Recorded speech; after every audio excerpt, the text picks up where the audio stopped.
السلام علیکم ورحمۃ اللہ وبرکاتہ۔ بسم اللہ الرحمن الرحیم، لک الحمد یا اللہ والصلاۃ والسلام علیک یا رسول اللہ صلی اللہ علیہ وسلم۔ سامعین احتشام، جیسا کہ آپ کے علم میں ہوگا، میں نے بارہا ان باتوں کا تذکرہ کیا ہے کہ دیوبندی مولوی ان باتوں کو زیادہ پیش کر رہے ہیں کہ مثلاً کسی سنی عالم دین نے کسی تنظیم یا تحریک کو کچھ کہا ہو کہ وہ ایسا کر رہے ہیں، وہ ویسا کر رہے ہیں، اب جس غرض سے بھی کہا، اصلاح کے غرض سے کہا یا کسی اور غرض سے کہا، کہنے کا مقصد یہ ہے کہ ان باتوں کو پیش کر کے یہ ثابت کرنے کی کوشش کرتے ہیں کہ یہ اپنے فتاوی اصولوں کی روشنی میں محفوظ نہیں ہے، گستاخ ہیں، یہ ہے، وہ ہے، بدعتی ہیں۔ تو اس طرح کی باتوں کو توڑ مروڑ کر پیش کرتے ہیں اور عوام المسلمین کو الجھانے کی کوشش کرتے ہیں، شکوک و شبہات پیدا کرنے کی کوشش کرتے ہیں، سیاق و سباق سے باتوں کو کاٹ کر پیش کرتے ہیں۔ تو ان لوگوں کی انہی گندی حرکتوں کی وجہ سے ہم نے جماعت دیوبند کے تعلق سے بہت ساری باتیں بتائی ہیں جو انٹرنیٹ پر اپلوڈ ہے، لوگوں نے سنی ہے، اور اگر آپ نے نہ سنا ہو تو سن سکتے ہیں۔ کچھ اسی طرح کی گفتگو آج بھی میں کروں گا۔ دیوبندیوں کے ایک بہت بڑے مفتی ہیں جنہیں مفتی اعظم پاکستان کہا جاتا ہے، نام ہے ضرب علی خان۔ انہوں نے طارق جمیل صاحب کے تعلق سے اور تبلیغی جماعت کے تعلق سے بہت کچھ کہا ہے، بس آج میں کچھ ہی باتیں آپ کے سامنے رکھوں گا اور ثبوت کے ساتھ رکھوں گا، ہوا میں بات نہیں ہوگی، ثبوت کے ساتھ پیش کروں گا، اور پیش کرنے کے بعد کہوں گا کہ ان دیوبندی مولویوں سے کہوں گا جو اس طرح کی باتیں کر کے جو ہے نا عوام المسلمین کو جو ہے نا بہکانا چاہ رہے تھے اور انہیں بھٹکانا چاہتے تھے، غلط میسیجز دے رہے تھے، غلط باتیں فارورڈ کر رہے تھے، تو آج ہم ان سے پوچھنا چاہیں گے ان پر آپ کیا کہیں گے۔ تو چلیے دیکھتے ہیں کہ دیوبندیوں کے مفتی اعظم پاکستان ضرب علی خان نے کیا کہا۔ پہلی بات نوٹ کریں، دیوبندی مفتی ضرب علی خان نے تبلیغی جماعت کے تعلق سے کہا، کچھ امور ہیں جو قابل اصلاح ہیں، خیر خواہی کے ساتھ انہیں تلقین کی جائے، اور کہا بعض جگہ درس قرآن اور درس حدیث کو پسند نہیں کرتے تبلیغی جماعت والے۔ یہ دیوبندی مفتی ضرب علی خان نے کہا بعض جگہ درس قرآن اور درس حدیث کو پسند نہیں کرتے، اندیشہ ہے ایسے تبلیغی مسلمان بھی رہیں گے یا نہیں، یہ جہالت کی وجہ سے۔ یہ تبلیغی جماعت کی حالت بتا رہے دیوبندی مفتی ضرب علی خان، جو مفتی اعظم پاکستان ہے، کسی چھوٹے موٹے کی بات نہیں کر رہا ہوں میں۔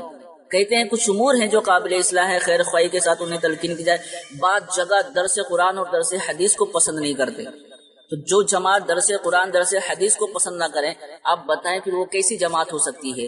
کیا وہ قوم کو اچھے راستے پر لا سکتی ہے یا قوم کا بھلا چاہ سکتی ہے وہ جماعت جو درس قرآن درس حدیث کو پسند نہ کریں؟ یہ میں نہیں کہہ رہا بلکہ دیوبندی مفتی ضرب علی خان خود کہہ رہے ہیں۔ دوسری بات، جہاں کہا کہ مفتی ضرب علی خان نے جہاں تبلیغی جماعت والوں کی کثرت ہو جائے، دیوبندی مفتی نے کہا جہاں تبلیغی جماعت والوں کی کثرت ہو جائے وہاں کے مولوی کو کہتے ہیں تم وقت دو ورنہ آپ کے پیچھے نماز نہیں ہوتی۔ تو مفتی ضرب علی خان کہتے ہیں جو ساری زندگی اللہ کے راستے میں دیا ہوا ہے وہ ان تبلیغیوں کے نزدیک نامنظور ہے۔ یعنی یہ خود دیوبندی مفتی ضرب علی خان کہہ رہے ہیں کہ ایک مولوی جو ہوتا ہے وہ ساری زندگی اللہ کی راہ میں جو ہے رہتا ہے، اللہ کی راہ میں جو ہے اللہ کے راستے میں جو ہے اپنی پوری زندگی دیا ہوا ہے، اور ان تبلیغی جماعت والوں کے نزدیک وہ نامنظور ہے۔ یہ حالت ہے تبلیغی جماعت والوں۔ تیسری بات، اور مفتی ضرب علی خان نے کہا اور اندھوناک واقعات پیش آئے، بعض مقامات پر قتل و غارت تک بات پہنچ گئی۔ یہ خود مفتی ضرب علی خان نے کہا تبلیغی جماعت کے تعلق سے بعض مقامات پر قتل و غارت تک بات پہنچ گئی۔ تبلیغی کہتے ہیں سب اچھے ہیں، سب اچھے ہیں، یہ کوئی دینی بات تھوڑی ہے۔ آپ نے بھی سنا ہوگا تبلیغی جماعت والے کہتے ہیں ہم کسی کو برا نہیں کہتے، سب اچھے ہیں، سب اچھے۔ تو یہ خود کہہ رہے ہیں دیوبندی مفتی ضرب علی خان، یہ کہتے ہیں کہ سب اچھے ہیں، سب اچھے ہیں، یہ کوئی دینی بات تھوڑی ہے۔ چوتھی بات، دیوبندی مفتی ضرب علی خان نے کہا تبلیغیوں کی غلط سلط حرکتیں قابل اصلاح ہیں، علماء کو چاہیے، فضلاء کو چاہیے تبلیغ میں وقت دیں، تبلیغیوں کی اصلاح کریں، کمزور روایتیں روکیں، جھوٹی روایتیں چل رہی ہے۔ یہ تبلیغی جماعت والوں کا حال ہے. یہ میں نے خود سے نہیں کہا یا ہماری جماعت کے کسی عالم دین نے نہیں کہا، بلکہ جماعت دیوبند کے ایک مفتی اعظم پاکستان ہے جو مفتی دیوبندی مفتی ظفر علی خان نے کہا کہ تبلیغیوں کی غلط سلط حرکتیں قابل اصلاح ہیں. علماء کو چاہیے تبلیغ میں وقت دے، تبلیغیوں کی اصلاح کریں، کمزور روایتیں روکیں. کمزور روایتیں چل رہی ہیں، جھوٹی روایتیں چل رہی ہیں اس جماعت کے اندر، تو اس کو روکیں. یہ دیوبندی مفتی ظفر علی خان نے کہا. پانچویں بات، مفتی ظفر علی خان کہتے ہیں، دیوبندی مفتی ظفر علی خان کہتے ہیں، میں نے خود دیکھا ہے جب تبلیغی جماعت سے وابستہ نہیں تھے احسن العلوم کی امداد کرتے تھے. یہ کوئی ادارہ ہے، اس تعلق سے کہتے ہیں، اس ادارے کے تعلق سے دیوبندی مفتی ظفر علی خان، میں نے خود دیکھا ہے جب تبلیغی جماعت سے وابستہ نہیں تھے احسن العلوم کی امداد کرتے تھے، جب تبلیغی جماعت سے وابستہ ہو گئے امداد کرنا بند کر دیا. شرم تم کو مگر نہیں آتی. یہ سب کچھ جو ہے دیوبندیوں کے مفتی اعظم پاکستان نے خود بیان دیا ہے. اب آپ کہیں گے کہ کہاں بیان دیا، تو چلیے میں آپ کو سنا دیتا ہوں، آئیے سنتے ہیں دیوبندی مفتی ظفر علی خان نے کیا. تو ہمارے بزرگوں نے عوام کی سہولت کے لیے نکالے. یہ 6 نمبر تبلیغ نہیں ہے، یہ تبلیغ کا ایک سلیقہ ہے. اس لیے کچھ امور ہے جو قابل اصلاح ہے، خیر خواہی کے ساتھ انہیں تلقین کی جائے. پھر بعض جگہ درس قرآن اور درس حدیث کو پسند نہیں کرتے. اندیشہ ہے کہ ایسے تبلیغی مسلمان بھی رہیں گے یا نہیں. یہ جہالت کی وجہ سے قرآن نے اس لیے کہا تم میں بھی ایک جماعت ہونا چاہیے، سب کا کام نہیں. اور جہاں ان کی کثرت ہو جائے وہاں مولوی کو کہتے ہیں تم وقت دو ورنہ آپ کے پیچھے نماز نہیں ہوتی. وہ جو ساری زندگی اللہ کے راستے میں دیا ہوا ہے وہ ان کے نزدیک نامنظور ہے. اور اندوہناک واقعات پیش آئے، قتل و غارت تک باتیں پہنچی ہے بعض مقامات پر. صرف سب اچھے یہ کوئی دینی بات تھوڑی ہے. ان کے بھی جو قبائح ہے، رذائل ہے، دئی چکمی پلیتئی دی آغام پویور ہوا جیسے پاکان ہونے دی عالمان نے جنہیں پاکان نسی. صرف یہ کہ مولانا الیاس اور مولانا محمد یوسف صاحب حضرت شیخ و حضرت مدنی نے آغاز کیا، بنیاد صالح ہے، اساس الخیر ہے. دوسری جماعت ایک ایسے شخص جو دیوبند و حضرت مدنی کا دشمن تھا، اس نے بنیاد رکھی. وہ کام کرتے رہے، کبھی ریل گاڑی کراچی لے آئے، کبھی وہ کرے، کبھی چھوٹے بچوں کی طرح. بنیاد شر پر ہے.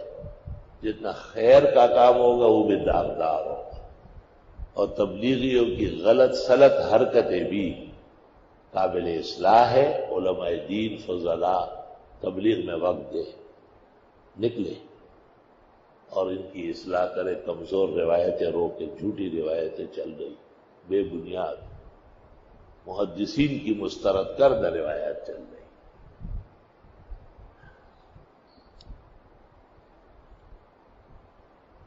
تو سورہ انعام میں آداب تبلیغ ہے. تبلیغ کرنی بھی ہے اور ناجائز سے بچنا بھی ہے. تبلیغ کرنی ہے اور دین کو آگے رکھنا ہے. اول قرآن، پھر سنت، پھر فقہ، پھر معاشرہ، عرف، ان تمام چیزوں کا ہمارے بزرگوں نے سہولت کے لیے کہ عوام کو کہاں ہم قدوری پڑھائیں گے. منیت المصلی، ہدایات، ریاض الصالحین، مشکات، تو آسان کام نہیں ہے. نہ سب لوگوں کو قرآن کا ترجمہ کر سکتے. تو شروع میں یہ 22 نمبر تھے، پھر 6 ہو گئے. یہ سہولت کے لیے ہے، یہ کوئی ممانعت نہیں ہے، لیکن آگے بڑھنا ہے اور ان کی تشریح کرنی ہے اور ان کو بھی علم کے ساتھ مانوس کرنا ہے. میں نے خود لوگ دیکھے جب تبلیغ سے وابستہ نہیں تھے تو احسن العلوم کی امداد کرتے، اور جب سے تبلیغ کا مرض اس کو لگا ہے تو میں اس کو کہتا ہوں کہ یار طلباء کے قرآن مجید ابھی تک نہیں، حالانکہ اس کے ہاں سے آتے تھے. وہ مجھے کہتے ہیں ایک آدمی چلے میں گیا ہوا ہے، ان کا بھی خیال رکھ دے ذرا، دیکھیں قرآن کے مقابلے میں وہ من گڑت چلہ اور جعلی اس کو پیش کر رہے. شرم تم کو مگر نہیں ہے، شرم تم کو مگر نہیں ہے. ایسے لوگوں کی تبلیغ سے ان کے ایمان جانے کا خطرہ ہے. یہ نہیں کہتے کہ سر آنکھوں پر، اس وقت اس عمل کی ضرورت ہے، تیرے چلوں کی ضرورت ہے. چلے اور چلو، جاپانی خیالات.